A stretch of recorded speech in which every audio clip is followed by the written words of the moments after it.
আসসালামু আলাইকুম, হাই বন্ধুরা, আপুরা, ভাইয়ারা, সোনামণিরা, সবাই কেমন আছো? আশা করি যে যেখানে আছে আল্লাহর রহমতে ভালো আছো, সুস্থ আছো। তো এত কুয়াশা, এত ঠান্ডা, বলার মতো না, কাউরে বুঝাইতে পারতেছি না। তো আমি একটু গ্রামে আসছি, তো ছাদে উঠছি, আমার বড় ভাইয়ের ছাদে। তো এখানে মোটামুটি অনেক গাছপালা আছে। তো এরকম করে যারা গ্রামে বাড়িঘর ছাদ করে রাখছো, এরকম গাছপালা লাগাইবা। কারণ একটা জিনিস মনে ছেলে কারোর থেকে চাইতে হবে না, কিনে আনতে হবে না। এই যে রসুন হসের পাতা দিয়ে একটু ভর্তা বানাইলেও খাওয়া যায়। তারপরে এই যে এটি কী গাছ জানে, কাটা কাটা গাছ, একটা ওষুধীয় কাজে লাগে। তো এখানে অ্যালোভেরা গাছ আছে। তারপরে এই যে মরিচগুলা অনেক সময় দেখা গেছে বাজারতে আনতে সমস্যা হয়, থাকলে খাওয়ান যায়। যে বেগুন গাছটা, বেগুন গাছে এই যে কত সুন্দর বেগুন ধরে আছে। তো এক সময় একটা শুটকি হইলে, একটা বেগুন হইলে বাগার দেওয়া যায়।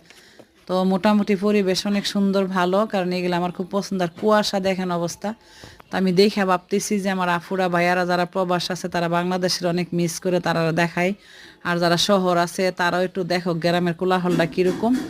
একদম মানে এত কুয়াশা বলার মতো না, কিন্তু তারপরেও দেখতে অনেকটা ভালো লাগতেছে অবশ্যই। তো আমি ভাবতেছি আপনারা তো আমার সবাই পরিবার, আমার একটা ফ্যামিলি। কারণ আমি ভালো মন্দ সব কিছু আপনাদেরকে শেয়ার করি, আপনারা ভালো করে জানেন। অনেকটা মিস করি সবাইকে, আমার সাথে যারা এটা আছেন, আমার বন্ধুরা, আফুরা, ভাইয়ারা। এই যে কুয়াশাটা